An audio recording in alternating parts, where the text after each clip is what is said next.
E hoje eu recebo um médico excelente, psiquiatra, escritor do best-seller Terapia de Guerrilha e os 4 temperamentos na educação do filho, e ele sabe porque ele tem 6, criador do Guerrilha Way, o maior programa de desenvolvimento pessoal por assinatura da América Latina, e foi cotado para ser ministro da Saúde, Dr. Ítalo Marcilli. Seja muito bem-vindo. Muito obrigado, Cláudia. Queria poder te dar um abraço, também, entendeu? Aquele cumprimento. Um cumprimento de cotovelo, né? Eu vou te convidar para sentar nesse ladinho e eu aqui.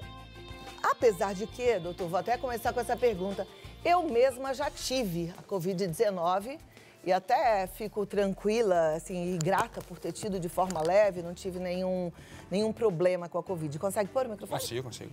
E aí eu queria já a sua opinião. Quem teve, pega de novo?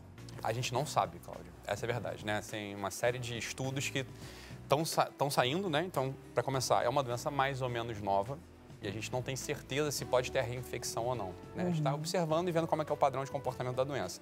O que a gente repara é que provavelmente a reinfecção ela é bastante rara. Então, a pessoa que teve uma vez o Covid, provavelmente é uma pessoa que está já com algum fator de proteção e não vai pegar uma segunda vez. Então, em tese, você poderia ficar tranquila. Mas é claro, é uma doença nova, né? Ela está desafiando Em tese, por todo exemplo, mundo. eu poderia dar um abraço no meu pai amanhã lá no Rio de Janeiro. Em tese, você poderia dar um abraço ao seu pai no Rio de Janeiro. Tá bom. Né? Agora, não diga que eu falei pra você fazer isso, porque você sabe como é que as coisas são, né? Eu O pessoal sei. depois vai dizer, doutor Ítalo disse para abraçar idosos, né? Essa aqui é a grande questão. Mas é uma doença nova, né? Como a gente falou. A gente está vendo como a coisa se comporta, né? Com toda a segurança, enfim, com o que a ciência pode oferecer pra gente. Mas a gente ainda tem dúvidas ainda do comportamento dela, do padrão dela. Perfeito. Você falou que as pessoas falam, né? E falam mesmo. Inclusive, eu ouvi em vários veículos de comunicação o seu nome como um dos cotados para o Ministério da Saúde. Isso é verdade? Como é que foi isso? Então, Cláudia, tem uma coisa nesse mundo que a gente vive hoje em dia que eu acho maravilhoso. Não tenho nada contra esse mundo, acho tudo fantástico, né? Acho ótimo. Mas a gente está num momento que está em voga o assunto das fake news. Né? Então, fake news para cá, fake news para lá, o pessoal só fala disso o tempo inteiro. Tem um inquérito, inclusive, das fake news rolando, né? Por aí. A gente está vendo o que vai acontecer, né? Com o telejornalismo, com as opiniões, com as colunas, né, de opinião, no final das contas. E o que aconteceu? Aconteceu o seguinte. Eu sou uma pessoa que olho para o cenário político do Brasil, né? Tem uma certa relevância pelo impacto, pela comunicação, pelas relações pessoais que eu estabeleci ao longo da minha vida. E escrevi que estava à disposição para ajudar o governo no que ele precisasse. Foi assim que começou a história, né? Eu escrevi, olha, sou médico, conheço o SUS de trás para diante, sei como funciona, sei onde são os pontos nevrálgicos, sei onde é que são os pontos de dor, né? Onde é que o povo sofre de verdade. Conheço bem a estrutura da narrativa, né? No final das contas, a narrativa que algumas pessoas usam para se valer do vírus para questões políticas. Não digo que é só essa questão, mas tem esse elemento também. Então, falei, olha, estou à disposição para servir e para ajudar. O que aconteceu, Cláudio? Né? Uma coisa que nem eu imaginava que fosse acontecer. Isso eu escrevi 3 da manhã nos meus stories no Instagram. Foram 2 posts. No dia seguinte, o meu nome era o primeiro no Twitter, né? Doutor Ítalo, ministro, doutor Ítalo, ministro, doutor ministro. O pessoal saía na rua, ministro. Então agora a coisa começou. Uma pessoa me chamou para Brasília. Não, já digo claramente, não foi o primeiro escalão do governo. Acho que seria, inclusive, imprudente se isso acontecesse, né, num momento desses de crise. Fui para Brasília conversar, dei entrevistas lá, né, enfim, conheci uma outra médica que estava sendo cotada para ser ministra também. E acho que o presidente fez muito bem. Acho que ele deixou o ministro interino para evitar problema, para tocar a coisa tecnicamente. Os números no Brasil, graças a Deus, eles não são números assustadores, pelo contrário, são números que estão até abaixo, né, da progressão mundial, o que dá para a gente uma certa tranquilidade, ainda que a gente sofra muito pelas pessoas que, claro, né, acabam padecendo, se contaminando e eventualmente indo ao óbito, né? Mas o Brasil vai bem, né, graças a Deus. Né, e qual que seria a sua visão se você realmente fosse o nosso ministro da Saúde? O que você acha que seria um bom caminho? O que a gente poderia acertar nessa história? Cláudia, vê se você vai concordar comigo, né? Então imagina só que a gente está na nossa casa, né? A gente está na nossa casa. E a gente está com um problema financeiro, de repente a gente não está muito bem com a nossa esposa, e um filho nosso derramou um copo na mesa. Né? Imagina só, está no almoço, pá, derramou um copo na mesa. É normal do ser humano perder a dimensão daquilo que é importante para o que é urgente. Então pode ser que aquele copo derramado na mesa seja a grande questão do dia. E a gente esquece do nosso problema financeiro, a gente esquece do relacionamento com o nosso marido que não está muito bom, com a nossa esposa que não está muito bom. Então, quando eu olho para esse cenário todo, eu falo, olha, existe uma coisa chamada pandemia, então existe o problema do Covid, tá? A gente cria um comitê de crise para poder manejar, para os insumos chegarem, isso do ponto de vista da saúde, economia é outra história. Mas tem o grande SUS, tem o SUSão, né? Quer dizer, você e eu, Cláudia, né? A gente tem acesso ao Einstein, ao Sírio, né? A gente tem acesso. A gente não depende do SUS, não é verdade? Verdade. Mas e o povão? Então, olha só, existe uma cortina de fumaça e eu não tenho nenhum medo de chamar a questão da pandemia de cortina de fumaça, porque é uma cortina de fumaça, tá? Pandemias sempre houveram pandemias no mundo. Essa é mais uma delas, mais ou menos grave, um pouquinho para cá, um pouquinho para lá. Os números não indicam que ela seja tão grave assim. Essa que é a questão. Veja os óbitos e compare com óbitos de influenza. Tá ali para. Com óbitos de tuberculose, tá junto, tá? Não estou dizendo que não é grave, é claro que é grave. Essas medidas, a gente, infelizmente, não pode se abraçar aqui, tudo bem, faz parte da história, né?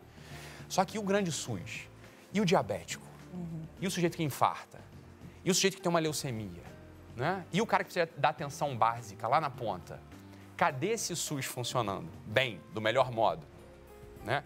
Então, a grande proposta, né, assim, na eventualidade de algum momento, sei lá, né, a gente chegar num cargo desse tipo, né, que também não é uma coisa que, francamente falando, Cláudia, não é o sonho. Não.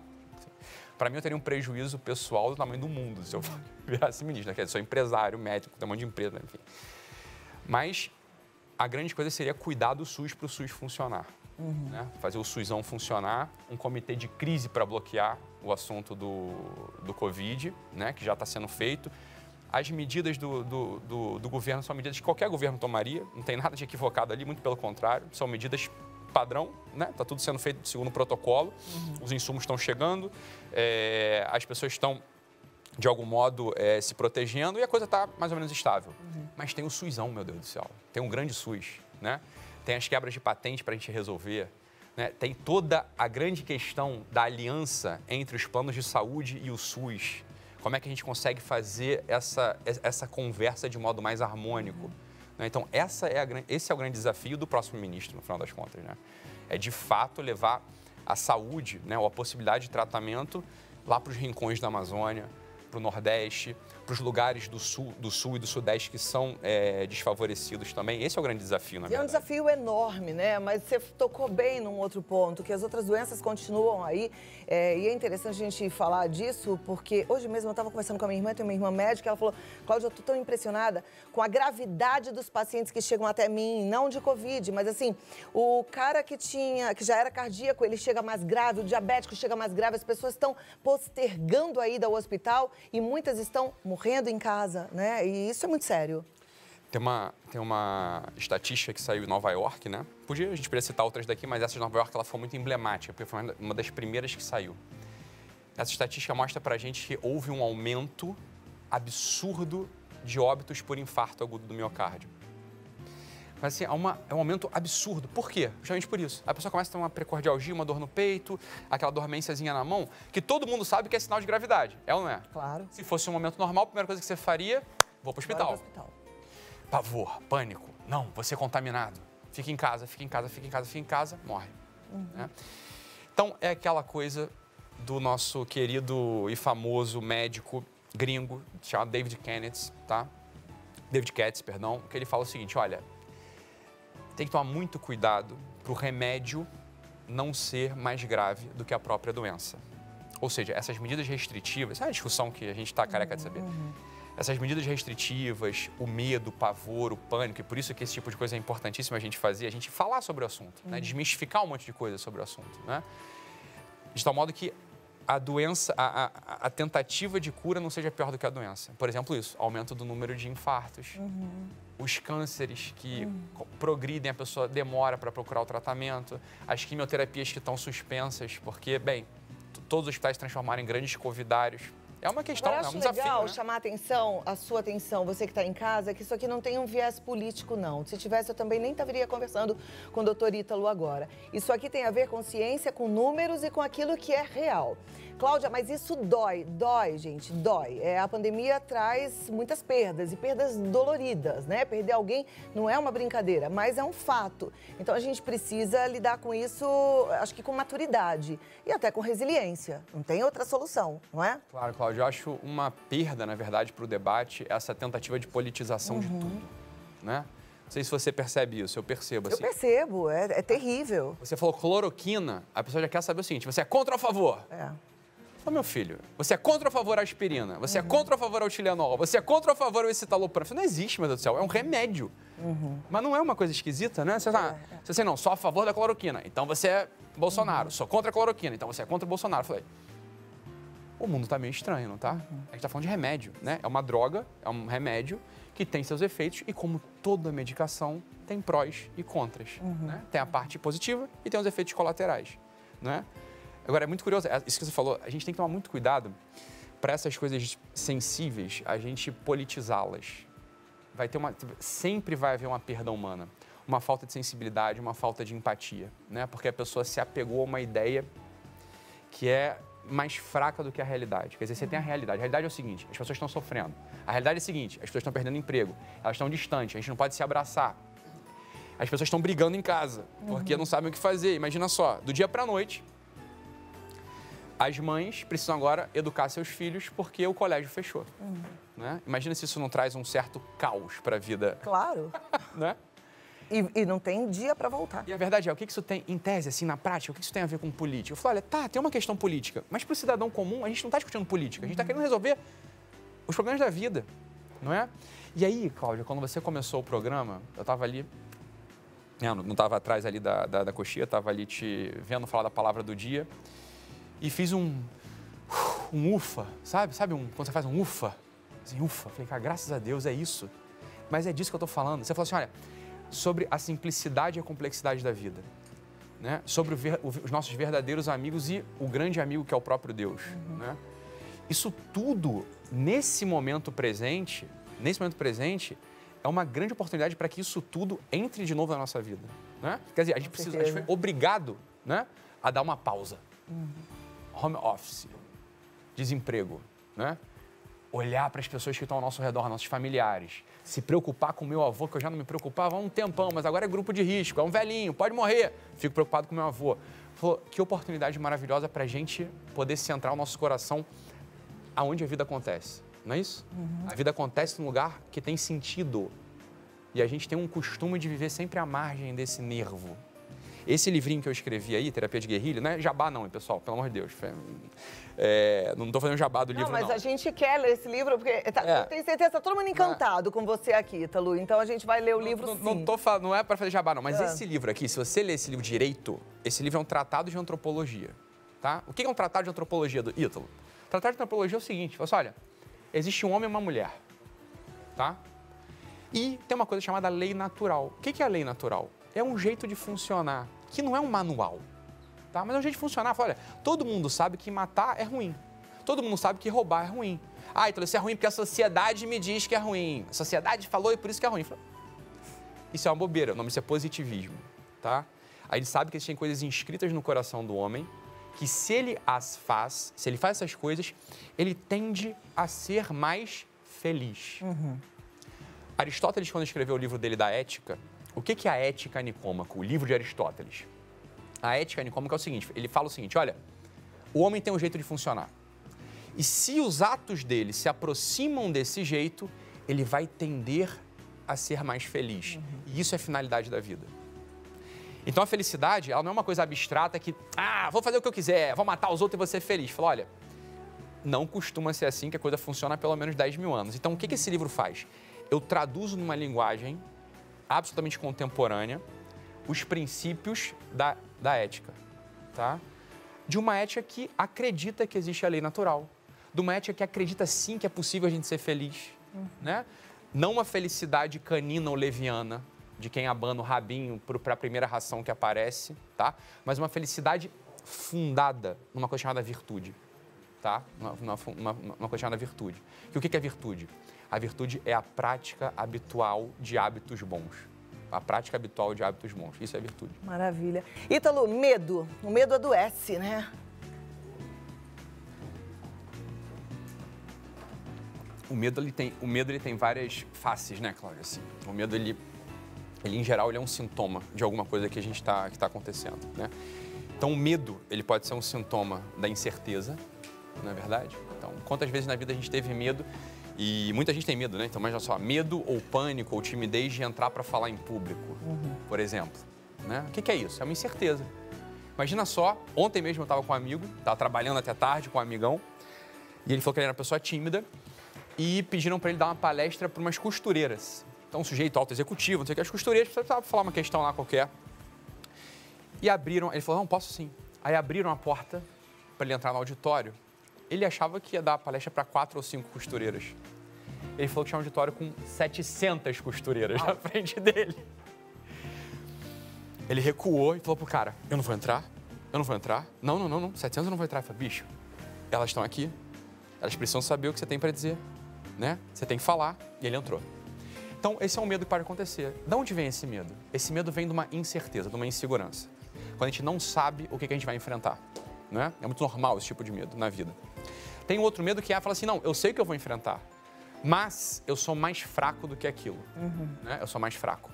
Eu não tenho todos os recursos para poder enfrentar. Veja que coisa. Esse nosso momento presente da pandemia é a junção entre essas duas coisas. Concorda? Sim, com certeza. A gente não sabe e ainda é mais fraco. A gente não sabe e é mais fraco, né? É normal o pânico, de algum modo, tomar conta da gente num primeiro momento. Isso não está fora do padrão. É assim mesmo, tá? É esperado que seja assim. Quando que a coisa começa a ficar disfuncional, Cláudio? Quando eu começo a pautar a minha vida nesse cenário. E aí eu gravei uma live, fiz uma comunicação, convocando o meu público, convocando a minha audiência. Isso pode ajudar muito você hoje também, que é o seguinte, olha, a gente está aí nessa desde março, pelo menos, né? Deixa eu fazer uma reflexão aqui com vocês. E se for assim? E se continuar assim? Né? E se continuar assim? O que a gente faz? A gente vai se curvar, ficar de joelho? Vai ficar em pânico? Ou a gente pode retomar um princípio da filosofia, um princípio da ética, um princípio da vida melhor, que é pegar o provisório como permanente. Às vezes isso é o mais importante na vida. Fala, olha, eu não sei quando isso aqui vai acabar, mas eu preciso estar aqui. O que eu faço? Eu entendo que esse provisório é o meu permanente. Esse novo provisório é o meu permanente. Então, eu vou colocar todo o meu coração aqui. Eu não vou ficar com essa mística do quem me dera. Quem me dera eu fosse mais velho, quem me dera eu fosse mais novo. Quem me dera isso acabasse, quem me dera começasse. Quem me dera eu fosse homem, quem me dera eu fosse mulher. Olha, dá para viver assim, mas isso aí é absolutamente angustiante. Tem uma outra forma de viver que, olha, esse é o cenário, as coisas estão desse jeito. Eu não sou um político, eu não sou um governante, eu não tenho um poder de ação real para mudar as coisas, não é? Não tenho. Bom, mesmo se tivesse, só se fosse Deus. É só se fosse Deus, né? Então, o que eu faço? Eu começo a viver o provisório como permanente. Eu entendo que, bem, essa é a nova dinâmica. Estamos aí, vamos sorrir, vamos telefonar para os outros, vamos continuar fazendo o nosso trabalho da melhor forma possível, sem esperar o dia de amanhã, né? Porque pode ser que o dia de amanhã não mude. E eu tenho um trabalho para realizar hoje. Então, eu entro aqui, por exemplo, nesse estúdio, né?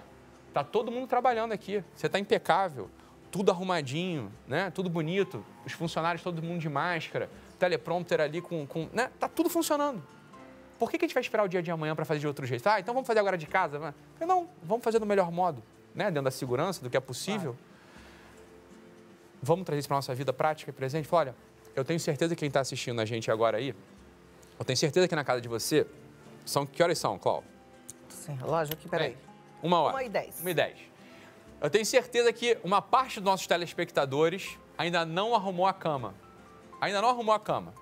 Eu tenho certeza que tem uma parte dos nossos telespectadores que a cama está desarrumada. Capaz. Que a loucinha tem uma loucinha de ontem para lavar, né? Que tem alguma coisa no chão assim, que já tem uns 2 dias lá fazendo já aniversário, que você não pegou. Fala, olha, o que é viver o provisório como permanente?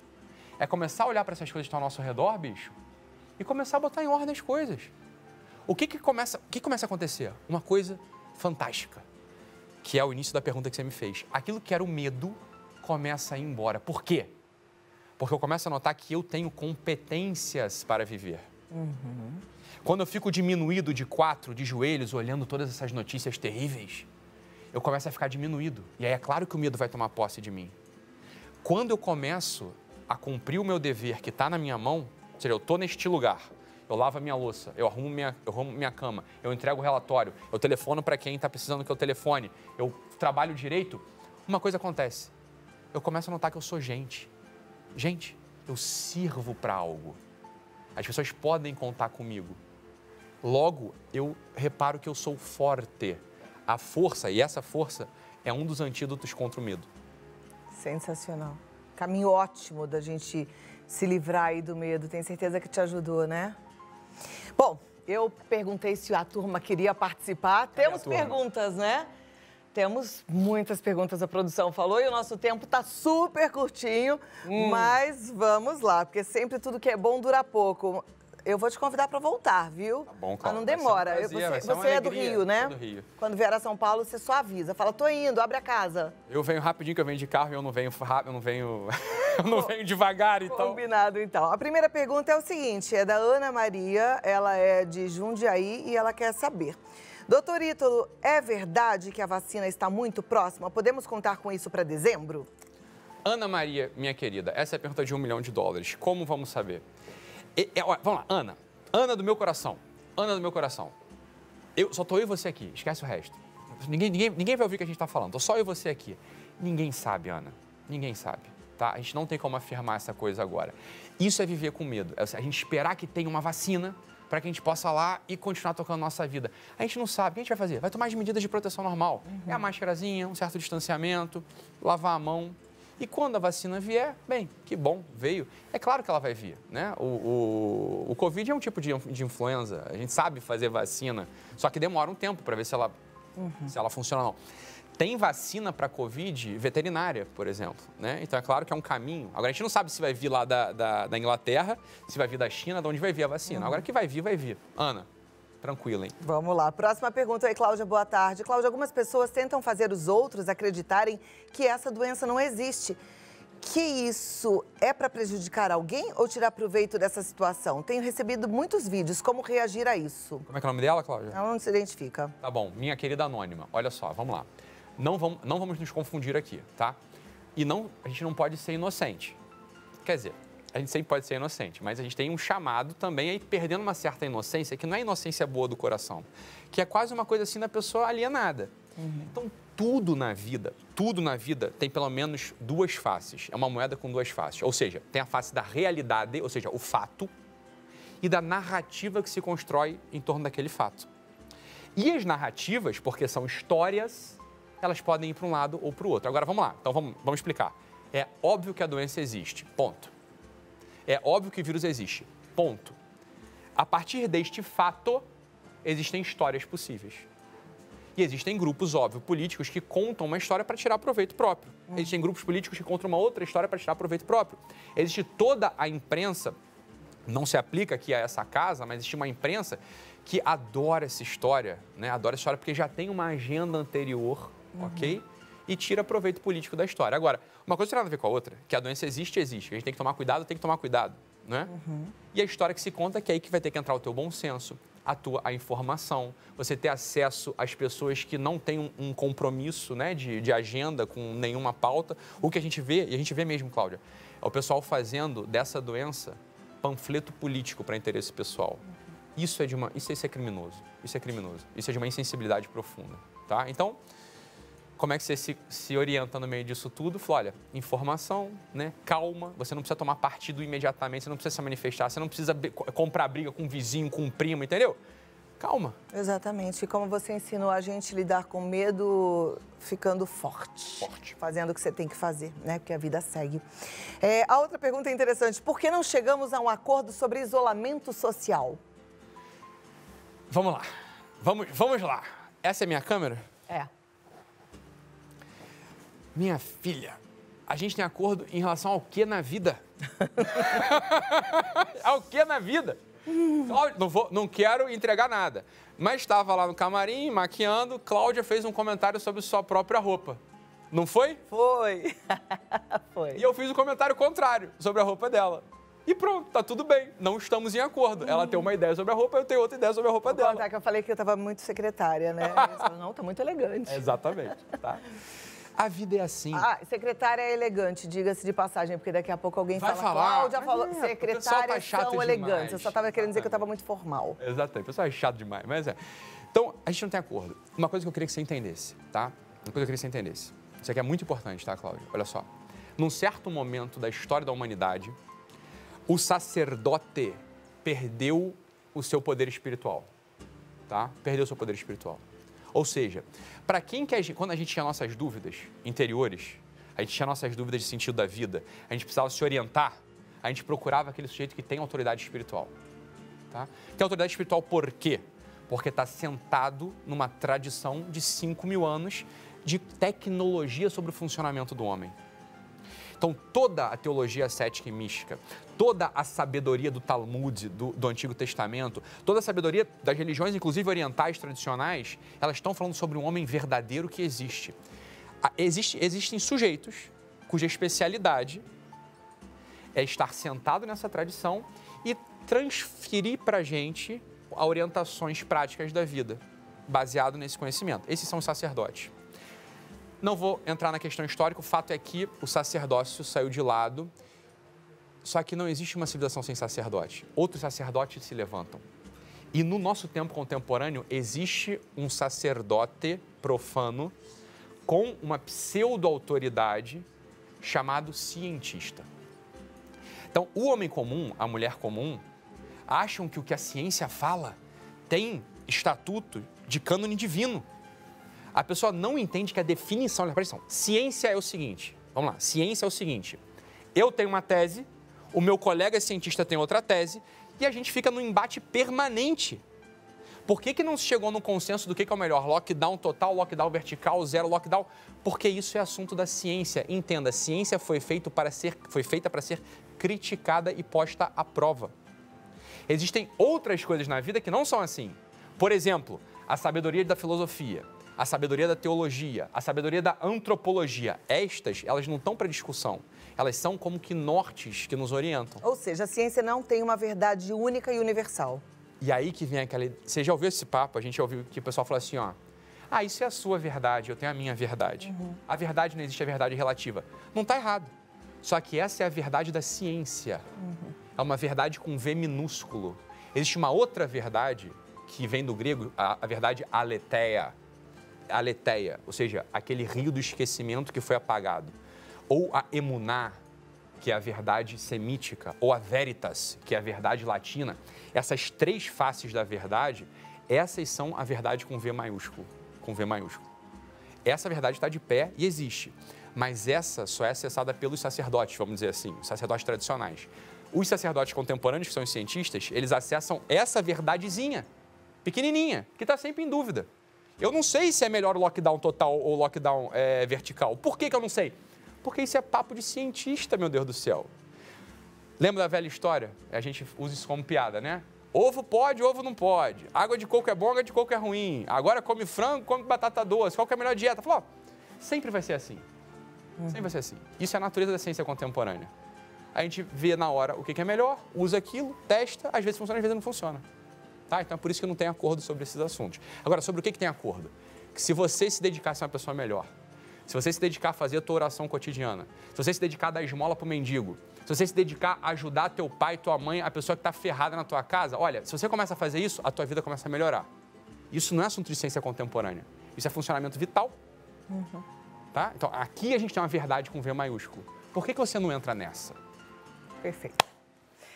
Ai, doutor Ítalo, eu amei te conhecer, amei te receber e eu quero que você volte mais e mais vezes, tá bom? Pois ordens, Ítalo Marcilli, vou passar seus contatos aqui porque a turma também quer te acompanhar. O site é Ítalo Marcilli, é tudo com uma letra só, Marcilli com S só, com L só, italomarcilli.com.br, tá? E no Instagram, Ítalo Marcilli. Vou te seguir, já. Você não vai me achar porque o Instagram me bloqueia. Ah, é? É. Esse é um papo que a gente tem que conversar um dia. Então, é o próximo Tenta lá, @ItaloMarcilli, Instagram, bloqueio do Instagram. Eu vou procurar já, depois eu conto pra vocês. Obrigada, viu? Até a próxima. Bom retorno pro Rio.